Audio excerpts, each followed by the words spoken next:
আসসালামু আলাইকুম, welcome to my another new blog.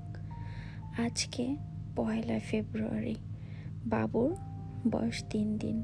আর আজকে আমাদের বাসার প্রথম সকালে উঠে বাবুকে ফ্রেশ করে একটু রোদে শুইয়ে রেখেছিলাম। তারপর সারাদিন দুজন মিলে গল্প, বাবুকে নিয়ে সময় পাস করা। আমাদের বাসায় কিছু গেস্ট আসছিল, সবাই মিলে গল্পগুজব করতে করতে বিকালে একটা কল আসে যে আমাকে হসপিটালে যেতে হবে।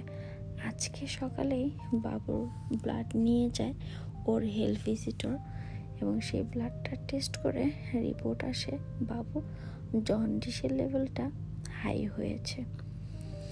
কি আর করা, চলে গেলাম হসপিটালে সন্ধ্যার দিকে। যাওয়ার পরে আমাদের তো এই রুমটাতে নিয়ে আসে এবং বাবুকে এই ব্লু লাইটের ভিতরে রাখা হয়। সব টেস্ট খুলে শুধু বাবু শুয়ে আছে। প্রথমের দিকে তেমন কিছু মনে হয়নি, ভেবেছিলাম হয়তো বা কিছুক্ষণ রাখার পর আমাদের ছেড়ে দিবে বা আমাদের অন্য কোনো রুমে শিফট করবে এরকম। কিন্তু যত সময় যাচ্ছিল ওকে দেখে কেন যেন অনেক বেশি কষ্ট অনুভব হচ্ছে। মনে হচ্ছে আমাকে ওইটার ভিতরে রেখেছে। মা হলে হয়তো এমনই হয়, সন্তানের কষ্টে মায়ের বুকটা যেন ফেটে যাচ্ছে। পরের দিকে আমি আর সহ্যই করতে পারছিলাম না। ওকে অনেক বারবার বলছিলাম যে ডক্টর বলো এটা ছাড়া কি আর কোনো ওয়ে নাই ওর এই জন্ডিসের লেভেলটা কমানোর। এই করতে করতে তো অনেকটা সময় পার হয়ে যায়। এখন প্রায় রাত 2টো কি 2:30 বাজে। তখন আমাদের অন্য রুমে শিফট করে। আর কিছুক্ষণ পর পর বাবুকে এটার ভেতর থেকে বের করে করে খাওয়ানো হচ্ছে, কিছুক্ষণ কোলে রাখা হচ্ছে। এই আর কি, দেখে কেন যেন অনেক কষ্ট লাগছিল।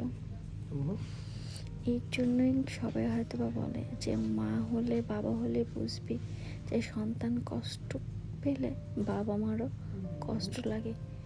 এই প্রথম আমার অভিজ্ঞতা হলো সন্তানের কষ্টে বাবা মারও অনেক বেশি কষ্ট লাগে।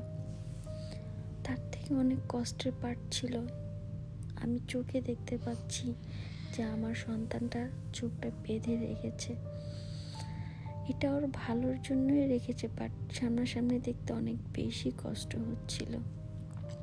পরের দিকে তো বাবু একদম এটার ভিতরে থাকতে চাচ্ছিল না, শুধু রাখছি, কান্না করছে আর বের করে রাখছি। কোলে নিয়ে অনেকক্ষণ বসেছিলাম। আর সারা রাত তো ওর 4 ঘন্টা পর পর টেস্ট, ওর টেম্পারেচার টেস্ট, আরও কত কী যে টেস্ট করেছে। ভোরের দিকে এসে বলে এখন আর ব্লু লাইটে রাখতে হবে না, ওর ব্লাডের টেস্টের রিপোর্ট এখন ভালো হয়ে এসেছে। শুনে তো আমি অনেক খুশি। বাবুকে ড্রেস পরে কটে শুয়ে দিয়েছি।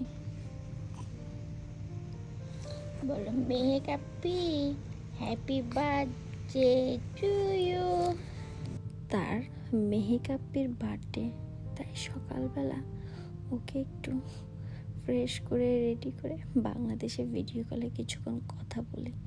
দেখেন সে কত শান্ত হয়ে এখন শুয়ে আছে, অথচ এই বাচ্চাটাই গতকাল রাতে কতই না কষ্ট পেল। যাক আলহামদুলিল্লাহ, এখন সে ভালো আছে। সে তো ঘুমাচ্ছে। আর বিকাল হতে হতেই নার্স এসে বলল আমাদের বাসায় যেতে হবে। মানে বিকালে ওর আরও একটা টেস্ট ছিল, সেটার টেস্টের রিপোর্টটা আলহামদুলিল্লাহ ভালো এসেছে। এই তো আমাদের টিচার্স পেপারও চলে এসেছে। এখন আমরা রেডি হয়ে যাচ্ছি বাসায় যাব বলে। Bye bye.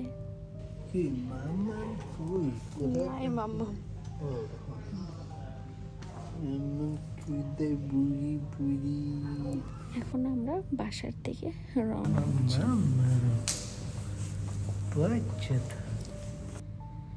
আলহামদুলিল্লাহ সব রিপোর্ট ভালো নিয়েই বের হয়ে গেলাম বাবুকে নিয়ে। তাহলে আমরা এখন বাসা যাই। সবাই আমাদের জন্য অনেক অনেক বেশি দোয়া করবেন। আল্লাহ হাফেজ।